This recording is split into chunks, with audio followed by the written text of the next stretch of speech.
Capítulo 10. Hoje à tarde, Hotel Squire. Victor mandou uma mensagem, comentou Serena, passando os dedos pelo boneco de palito de Sidney no desenho. Havia uma mancha vermelho-amarronzada no canto do papel, e ela se perguntou de quem seria o sangue. Você vai responder? Ela observou a resposta subindo pela garganta de Eli. Não sei como, disse ele em voz baixa. Ele está aqui na cidade. Assim como milhões de outras pessoas, Serena. E elas estão todas do seu lado, retrucou ela, ou podem estar. Serena pegou a mão de Eli e o ajudou a se levantar da cadeira. Suas mãos deslizaram pelas costas de Eli, puxaram-no para perto até que a testa dele repousasse na dela. Deixa eu te ajudar. Serena o viu cerrar a mandíbula. Ele não podia resistir, não de verdade, mas tentava. Ela conseguia ver a tensão em seus olhos, no espaço entre suas sobrancelhas, enquanto ele lutava contra a coerção. Toda vez que Serena fazia uma pergunta, toda vez que dava uma pequena ordem, havia uma pequena pausa, como se ele tentasse processar o comando, distorcê-lo, até que fosse seu próprio, como se ele pudesse retomar a própria força de vontade. Não podia, mas ela adorava vê-lo tentar. Isso dava a Serena algo a que se apegar. Ela se viu saboreando a resistência dele, e em seguida, para o bem de Eli, ela o forçou a se submeter. Eli, a voz firme e resoluta. Deixa eu te ajudar. Como? Os dedos de Serena deslizaram para dentro do bolso dele e apanharam o telefone. Liga para o detetive Stell. Diz que a gente precisa fazer uma reunião com o departamento de polícia de Merritt inteiro. Victor não era o único na cidade. Sidney estava aqui também. Se encontrassem um, encontrariam o outro. Ao menos isso o desenho revelava. Eli olhou para o telefone. É um ato público demais, retrucou ele, os dedos digitando o número ao mesmo tempo que se esforçava para pensar. Nós vamos ficar públicos demais. Eu não durei esse tempo todo ficando sobre os holofotes. É a única maneira de fazer com que eles saiam do esconderijo. Além do mais, você não deveria se preocupar. Você é o herói agora, lembra? Ele deu uma risada seca, mas não negou de novo. Você quer uma máscara? Provocou ela, tirando os óculos do cabelo e colocando-os de volta no rosto dele. Ou isso vai servir?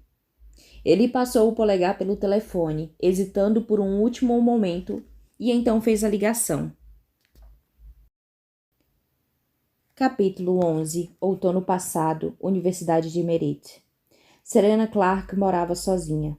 Ele soube no momento em que entraram, quando ela tirou o sapato e os deixou ao lado da porta.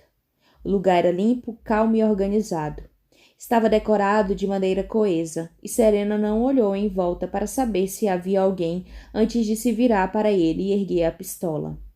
Espera aí, disse Eli, tirando o casaco. Esse aqui é o meu preferido. Prefiro que continue sem buracos. Ele pegou um pequeno cilindro do bolso e o jogou para ela. Na verdade, você sabe usar uma arma? Serena assentiu enquanto atarrachava o silenciador. Anos assistindo a série de investigação. E uma vez encontrei a coach do meu pai e aprendi a atirar. Latas na floresta, essas coisas. Você atira bem? Ele desabotoou a camisa e atirou também, estendendo-a na mesa ao lado da porta, junto com o casaco. Serena olhou-o de cima a baixo e então puxou o gatilho. Ele arfou e cambaleou para trás, o vermelho brotando no seu ombro. A dor foi breve e intensa. A bala atravessou direto e se alojou na parte de trás dele. Ele viu os olhos de Serena se arregalando quando o ferimento começou a se fechar. Imediatamente, sua pele se costurando de volta. Ela bateu palmas devagar, ainda segurando a pistola. Ele esfregou o ombro e encontrou os olhos dela. Está feliz agora? Resmungou ele. Não fica ressentido, disse ela, colocando a pistola na mesa. Só porque eu consigo me curar, explicou ele, esticando o braço atrás dela para pegar a camisa. Não quer dizer que não tenha doído. Serena pegou o braço dele com uma das mãos e seu rosto com a outra e o encarou. Ele se sentiu capturado por aquele olhar. Quer que eu dê um beijo? Perguntou ela, roçando seus lábios nos dele. Para sarar? Lá estava mais uma vez, aquela estranha palpitação no seu peito, como o desejo, empoleirado e com uma década de idade, mas ainda lá. Podia ser um truque, aquele sentimento, tal ânsia comum e mortal. Podia não vir dele, mas por outro lado, podia vir sim, podia sim. Ele assentiu com a cabeça, apenas o suficiente para juntar os lábios nos dela, e então Serena se virou e o levou para o quarto. Não me mate hoje, acrescentou ela enquanto o conduzia pela escuridão, e ele sequer chegou a pensar nisso. Serena e Eli estavam deitados num emaranhado de lençóis, virados de frente um para o outro. Ela passou os dedos pelo seu rosto, pelo seu pescoço, pelo seu peito. A mão dela parecia fascinada com o local onde havia baleado. Agora, nada além de uma pele lisa brilhando na penumbra do quarto. A mão de Serena vagou pelas costelas dele e em seguida deu a volta em suas costas e repousou sob a teia de velhas cicatrizes. Serena se sobressaltou. São de antes, explicou ele suavemente. Nada mais deixa marcas em mim. Ela abriu a boca, mas antes que pudesse perguntar o que tinha acontecido, ele acrescentou. Por favor, não pergunte. E ela não perguntou. Em vez disso, levou a mão de volta para o peito sem cicatrizes e a deixou repousar sobre o coração de Eli. Para onde você vai depois de me matar? Não sei, respondeu ele com sinceridade. Vou ter que começar tudo de novo. Você vai dormir com a próxima também? Perguntou ela, e ele riu. Sedução não costuma fazer parte do meu método. Bem, então eu me sinto especial. Você é. A frase saiu sussurrada e era verdadeira. Especial, diferente, fascinante, perigosa. A mão de Serena deslizou de volta para a cama e ele pensou que talvez ela tivesse adormecido. Gostava de observá-la dessa maneira, sabendo que poderia matá-la, mas sem querer fazê-lo. Isso lhe passava a impressão de que estava no controle outra vez, ou perto disso. Estar com Serena parecia um sonho, um interlúdio.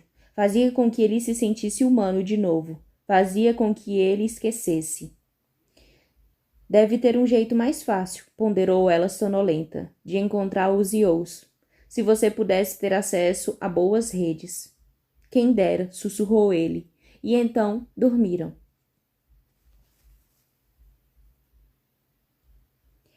O sol se infiltrava pelas janelas, mas o quarto estava frio. Ele estremeceu e se sentou. A cama estava vazia ao seu lado. Ele encontrou a calça e passou vários minutos procurando a camisa, antes de se lembrar de que a havia deixado ao lado da porta. Atravessou o apartamento na ponta dos pés, ao ver a pistola em cima da mesa. Ele a enfiou no cós da parte de trás da calça e foi para a cozinha preparar o café. Ele era fascinado por cozinhas, pelo modo como as pessoas organizavam a própria vida, os armários que usavam, os lugares onde organizavam comida e as comidas que escolhiam armazenar. Ele havia passado a última década analisando pessoas, e era incrível quanto era possível deduzir a partir da casa, dos quartos, dos banheiros e dos armários, é claro, mas também da cozinha. Serena guardava o café na prateleira mais baixa do armário, acima da bancada, ao lado da pia, o que queria dizer que tomava com frequência. Havia uma pequena cafeteira preta com capacidade para 2 ou 4 xícaras encostadas na robancada de ladrilho. Outro indício de que morava sozinha. O apartamento era luxuoso demais para uma caloura, do tipo que só seria o sorteio, e enquanto pegava um filtro de papel, ele se perguntou distraidamente se ela havia usado seus talentos para consegui-lo. Encontrou as xícaras de café à esquerda da pia e cutucou a cafeteira, ansioso para que ela começasse a coar. Assim que o café ficou pronto, ele encheu uma xícara e tomou um demorado gole. Agora que estava sozinho, sua mente aos poucos voltava para o assunto em pauta. Como eliminar Serena? E foi então que a porta do apartamento se abriu e ela entrou acompanhada por 2 homens. Um deles era um policial, o outro, o detetive Stell. Ele sentiu um aperto no coração, mas conseguiu dar um sorriso cauteloso sobre a xícara, enquanto se inclinava na bancada para esconder a pistola enfiada no cós da calça. Bom dia, disse ele. Bom dia, cumprimentou Estel. E ele viu a confusão se espalhar por suas feições sob uma calma vidrada, que ele logo reconheceu como obra de Serena. Fazia quase 10 anos durante os quais o caso de Lockland havia esfriado, e ele pensara em Estel constantemente, sempre olhando para trás para ver se ele o estaria seguindo. Estel não o tinha seguido, mas era evidente que o reconhecia. Como não reconheceria, ele era imutável, feito uma foto. No entanto, nem ele nem o policial sacaram a arma, o que era um bom sinal. Ele olhou para Serena, que estava radiante. Tenho um presente para você, anunciou ela, apontando para os homens. Ah, mas não precisava mesmo, disse ele lentamente.